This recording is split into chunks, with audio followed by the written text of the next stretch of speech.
प्यारे बच्चों, आज मैं आप लोगों को कक्षा 9 सामाजिक अध्ययन के तहत समकालीन भारत यूनिट 4 जलवायु इसका मैं प्रश्न उत्तर पढ़ाने जा रही हूँ।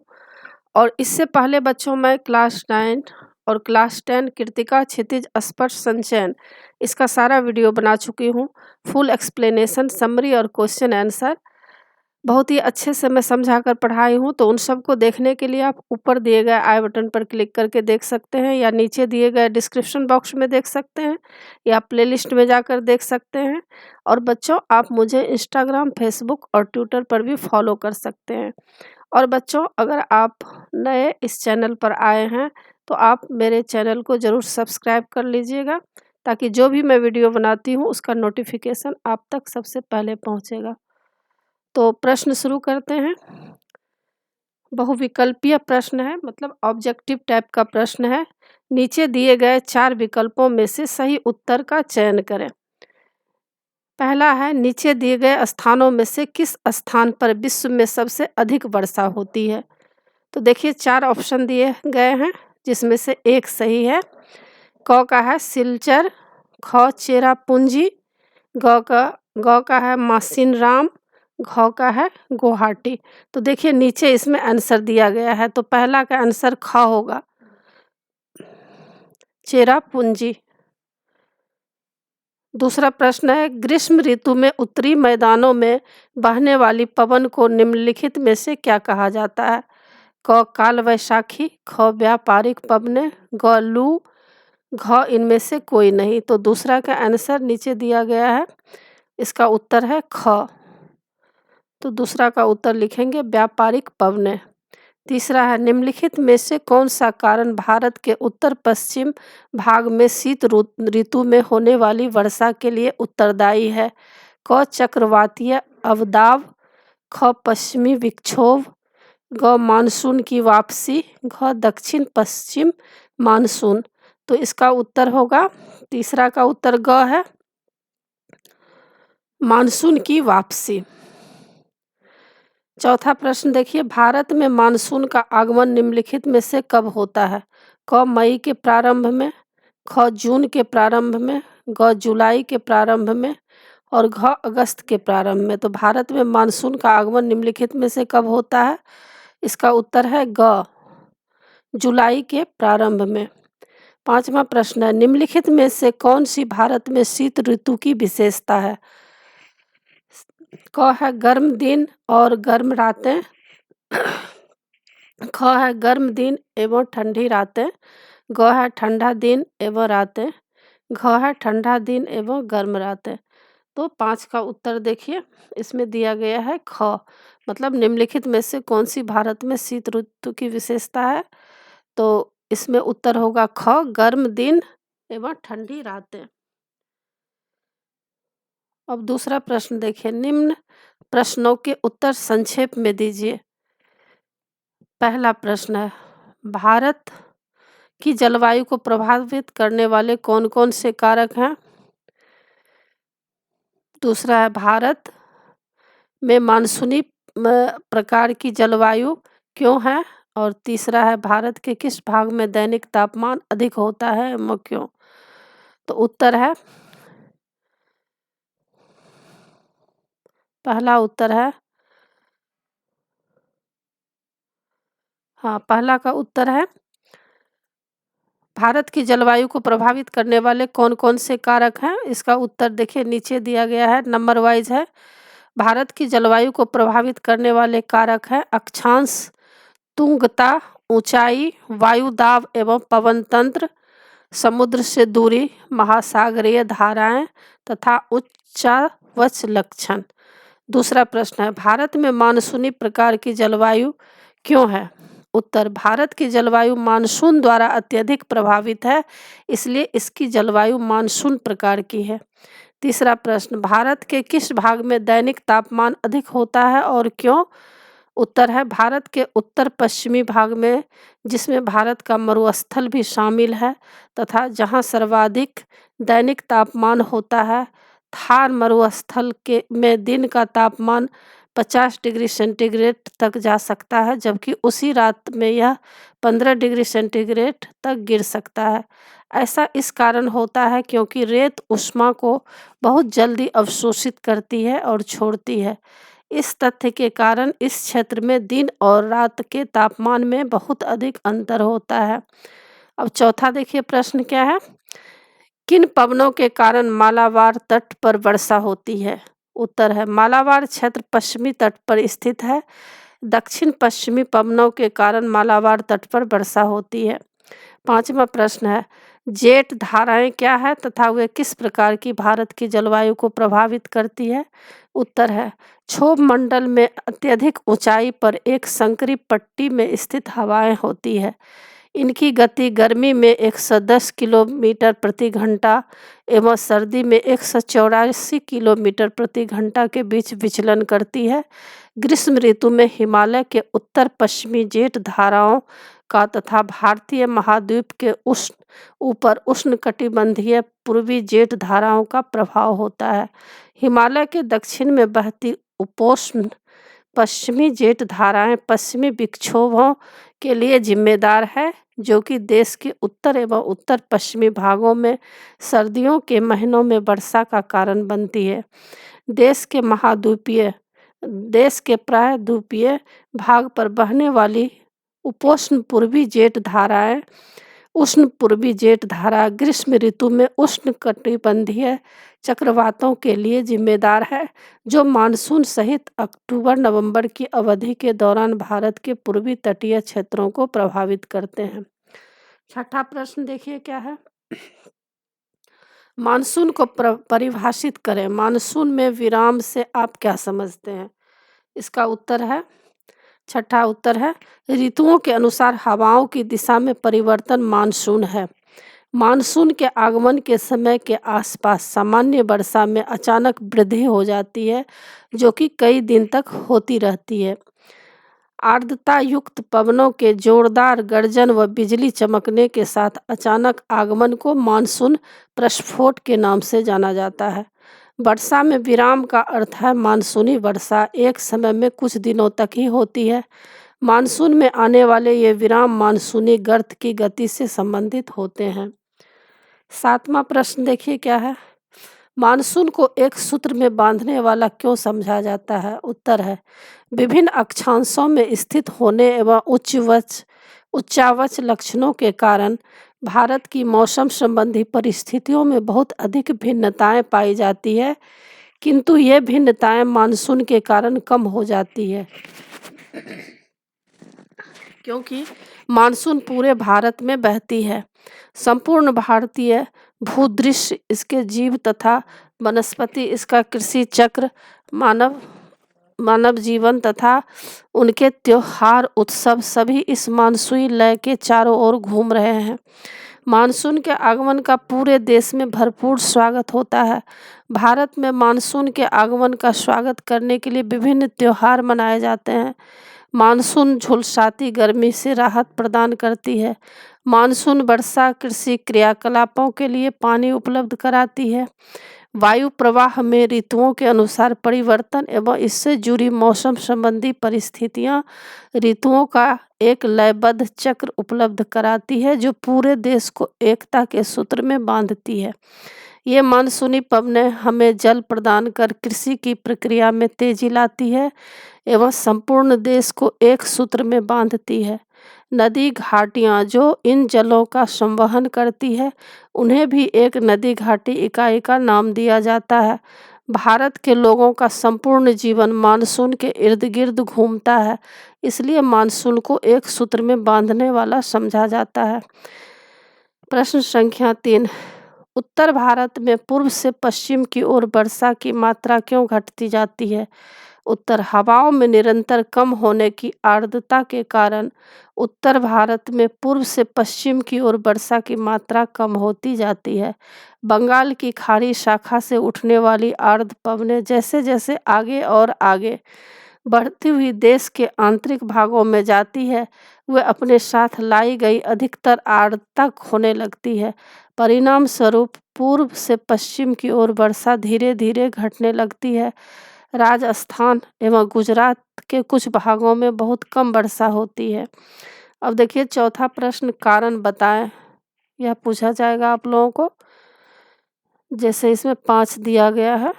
पहला है भारतीय उपमहाद्वीपों में वायु की दिशा में मौसमी परिवर्तन क्यों होता है?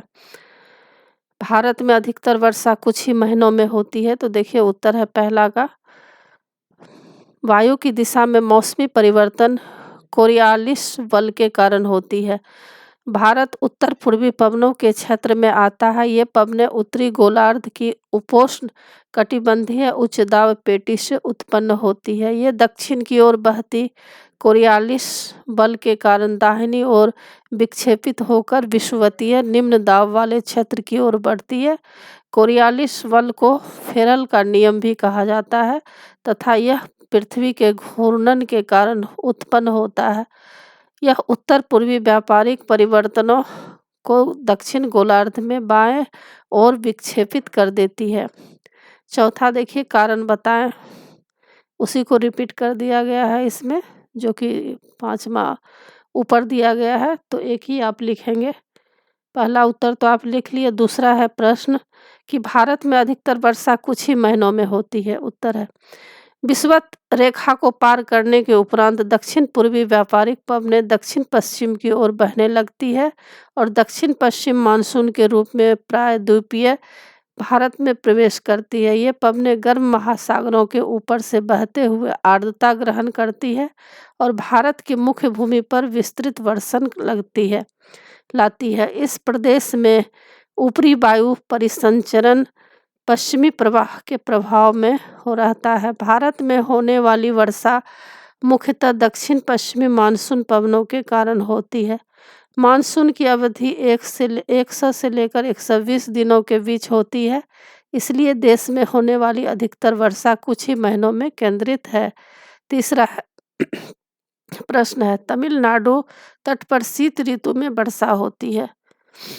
तीसरा देखिए, सर्द ऋतु में देश के उत्तर पूर्वी व्यापारिक पवनें प्रवाहित होती है। ये स्थल से समुद्र की ओर बहती है, इसलिए देश के अधिकतर भाग में शुष्क मौसम होता है। यद्यपि इन पवनों के कारण तमिलनाडु के तट पर वर्षा होती है, क्योंकि वहाँ ये पवनें समुद्र से स्थल की ओर बहती है और अपने साथ आर्द्रता लाती है। चौथा प्रश्न है पूर्वी तट के डेल्टा वाले क्षेत्र में प्रायः चक्रवात आते हैं। तो उत्तर है चौथा, पूर्वी तट के डेल्टा वाले क्षेत्र में प्रायः चक्रवात आते हैं।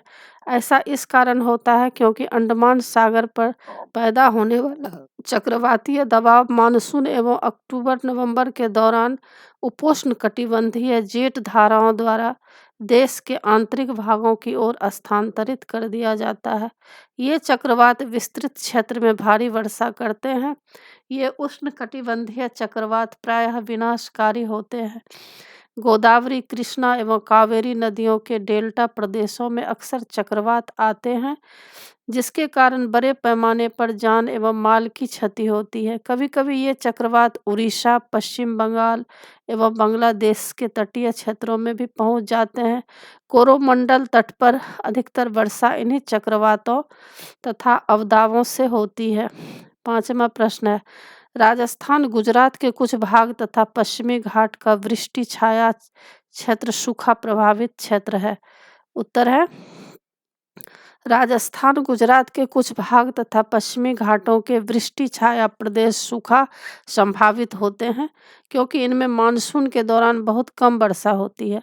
पवनें पर्वतों पर आर्द्रता लिए हुए आती हैं, किंतु तापमान में कमी अधिकतर आर्द्रता घाटों की पवनमुखी ढालों पर वर्षण के रूप में खो देती है और जब तक वे पवन विमुखी ढाल पर पहुंचती है तब तक वे शुष्क हो चुकी होती है।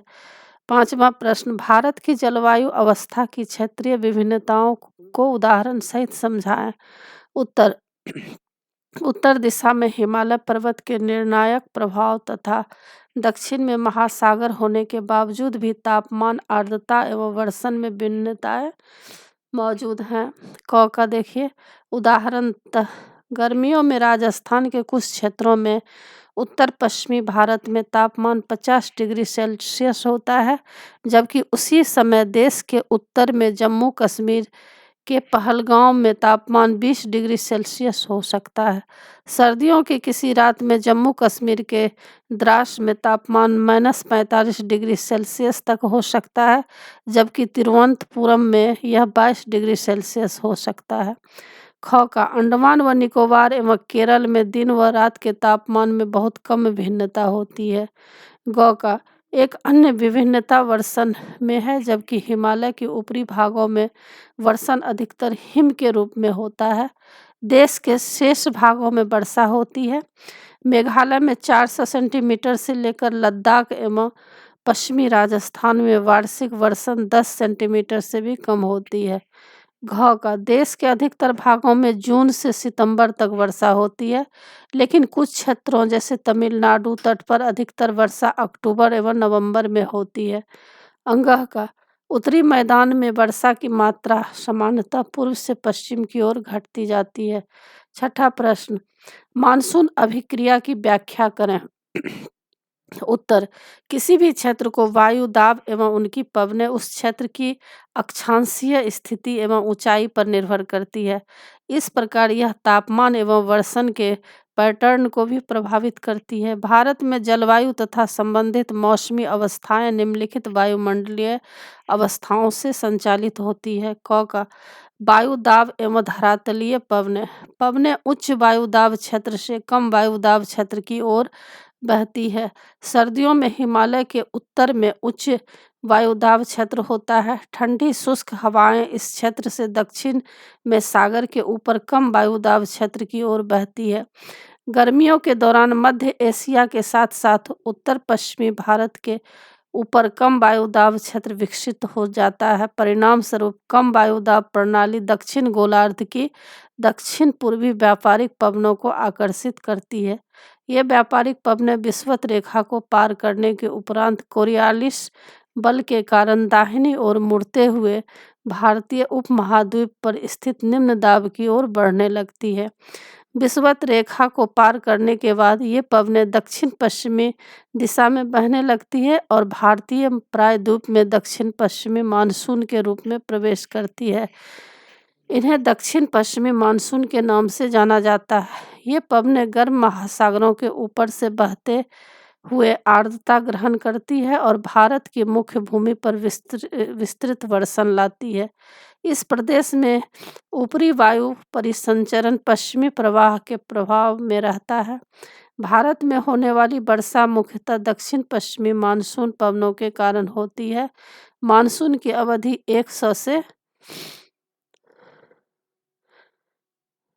100 मतलब इतना दिया हुआ है। क का देखिए, वायु दाब एवं धरातलीय पवनें।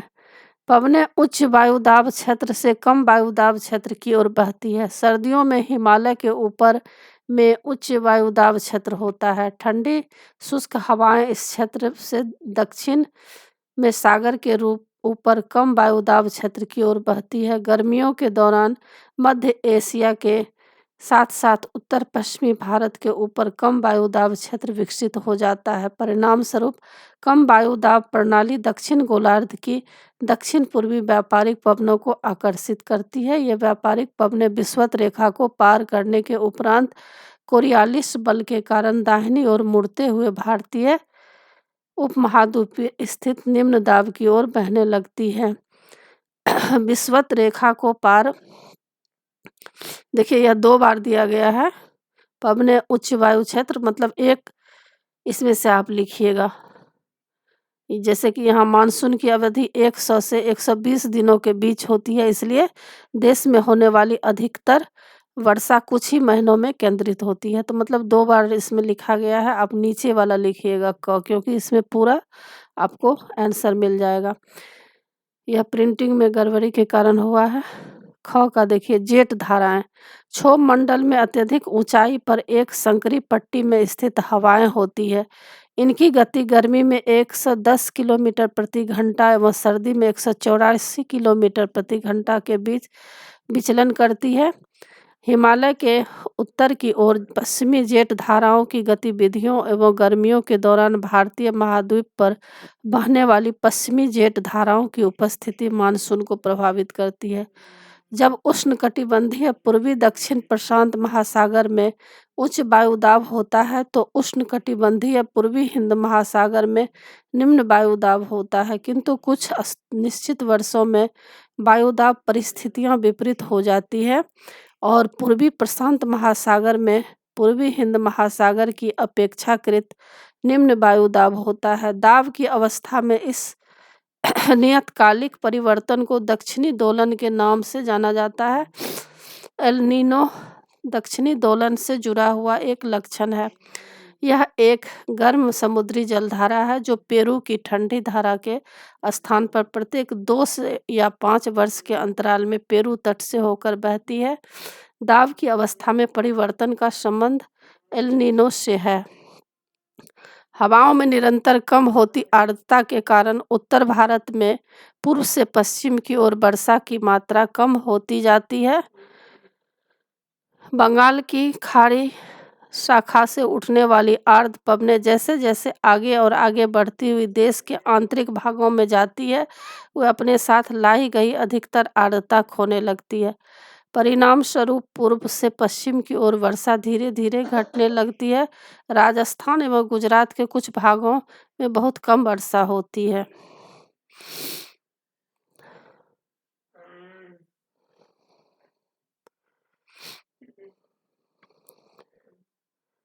जेठ धाराएं हो गया है, कम वर्षा होती है। अब देखिए ग का पश्चिमी चक्रवाती विक्षोभ। हिमालय के दक्षिण से बहने वाली उपोष्ण कटिबंधीय पश्चिमी जेट धाराएं सर्दी के महीनों में देश के उत्तर एवं उत्तर पश्चिमी भागों में उत्पन्न होने वाली पश्चिमी चक्रवातीय विक्षोभ के लिए जिम्मेदार है। 7वां प्रश्न, शीत ऋतु की अवस्था एवं उसकी विशेषताएं बताइए। उत्तर, उत्तरी भारत में शीत ऋतु मध्य नवंबर से आरंभ होकर फरवरी तक रहती है। इस मौसम में आसमान प्रायः साफ रहता है, तापमान कम रहता है और मंद हवाएं चलती है। तापमान दक्षिण से उत्तर की ओर बढ़ने पर घटता जाता है। दिसंबर एवं जनवरी सबसे ठंडे महीने होते हैं। उत्तर में तुषारपात सामान्य है तथा हिमालय के ऊपरी ढालों पर हिमपात होता है। इस ऋतु में देश में उत्तर पूर्वी व्यापारिक पवनें प्रवाहित होती है। ये स्थल से समुद्र की ओर बहती है तथा इसलिए देश के अधिकतर भाग में शुष्क मौसम होता है। इन पवनों के कारण कुछ मात्रा में वर्षा तमिलनाडु के तट पर होती है, क्योंकि वहाँ ये पवनें समुद्र से स्थल की ओर बहती है, जिससे ये अपने साथ आर्द्रता लाती है। देश के उत्तरी भाग में एक कमजोर उच्च दाब का क्षेत्र बन जाता है, जिसमें हल्की पवनें इस क्षेत्र से बाहर की ओर प्रभावित होती है। उच्चावच से प्रभावित होकर ये पवन पश्चिम तथा उत्तर पश्चिम से गंगा घाटी में बहती है। शीत ऋतु में उत्तरी मैदानों में पश्चिम एवं उत्तर पश्चिमी से चक्रवाती विक्षोभ का अंतर्वाह विशेष लक्षण है। यह कम दाब वाली प्रणाली भूमध्य सागर एवं पश्चिमी एशिया के ऊपर उत्पन्न होती है तथा पश्चिमी पवनों के साथ भारत में प्रवेश करती है। इसके कारण शीतकाल में मैदानों में वर्षा होती है तथा पर्वतों पर हिमपात, जिसकी उस समय बहुत अधिक आवश्यकता होती है। यद्यपि शीतकाल में वर्षा की कुल मात्रा कम होती है, लेकिन ये रबी फसलों के लिए बहुत ही महत्वपूर्ण होती है। 8वां प्रश्न, भारत में होने वाली मानसूनी वर्षा एवं उसकी विशेषताएं। उत्तर, भारत में होने वाली मानसूनी वर्षाएं की विशेषताएं। क मानसून की अवधि जून से प्रारंभ होकर सितंबर के मध्य तक 100 से 120 दिन के बीच होती है। ख का इसके आगमन के आसपास सामान्य वर्षण में अचानक वृद्धि हो जाती है। यह कई दिनों तक लगातार वर्षा यहाँ होती रहती है। आर्द्रता युक्त पवनों के जोरदार गर्जन व बिजली चमकने के साथ अचानक आगमन को मानसून प्रस्फोट के नाम से जाना जाता है। ग का मानसून में आई एवं शुष्क अवधियाँ होती है, जिन्हें वर्षण में विराम कहा जाता है। घ का वार्षिक वर्षा प्रतिवर्ष अत्यधिक भिन्नता होती है। अंगह का यह कुछ पवन विमुखी ढलानों एवं मरुस्थल को छोड़कर भारत के शेष क्षेत्रों में पानी उपलब्ध कराती है। च का वर्षा का वितरण भारतीय भूदृश्य में अत्यधिक असमान है। मौसम के प्रारंभ में पश्चिमी घाटों की पवनमुखी ढालों पर भारी वर्षा होती है, अर्थात 250 सेंटीमीटर से अधिक। दक्कन के पठार के वृष्टि छाया क्षेत्रों एवं मध्य प्रदेश, राजस्थान, गुजरात, लेह में बहुत कम वर्षा होती है। सर्वाधिक वर्षा देश के उत्तर पूर्वी क्षेत्रों में होती है। छ का है उष्णकटिबंधीय दबाव की आवृत्ति एवं प्रबलता मानसून वर्षण की मात्रा एवं अवधि को निर्धारित करते हैं। ज का भारत के उत्तर पश्चिमी राज्यों से मानसून सितंबर के प्रारंभ में वापसी शुरू कर देती है। अक्टूबर के मध्य तक यह देश के उत्तरी हिस्से से पूर्वी तरफ लौट जाती है और दिसंबर तक शेष भारत से भी मानसून लौट जाता है। झ का मानसून को इसकी अनिश्चितता के कारण भी जाना जाता है। जहां एक ओर यह देश के कुछ हिस्सों में बाढ़ ला देता है, वहीं दूसरी ओर यह देश के कुछ हिस्सों में सूखे का कारण बन जाता है। भारत में मानसूनी वर्षा के प्रभाव। क का भारतीय कृषि मुख्य रूप से मानसून से प्राप्त पानी पर निर्भर है। देरी से कम या अधिक मात्रा में वर्षा का फसलों पर नकारात्मक प्रभाव डालती है। ख का वर्षा के असमान वितरण के कारण देश के में कुछ सूखा संभावित क्षेत्र है, जबकि कुछ बाढ़ से ग्रस्त रहते हैं। ग का मानसून भारत को एक विशिष्ट जलवायु पैटर्न उपलब्ध कराती है, इसलिए विशाल क्षेत्रीय भिन्नताओं की उपस्थिति के बावजूद मानसून देश और इसके लोगों को एकता के सूत्र में पिरोने वाला प्रभाव डालती है। अब यहाँ पर देखिए मानचित्र बनाया गया है। भारत के रेखा मानचित्र पर निम्नलिखित को दर्शाएं। क का 400 सेंटीमीटर से अधिक वर्षा वाला क्षेत्र, ख का 20 सेंटीमीटर से कम वर्षा वाले क्षेत्र और ग का भारत में दक्षिण पश्चिम मानसून की दिशा। तो उत्तर देखिए क और ख दिया गया है यहाँ पर।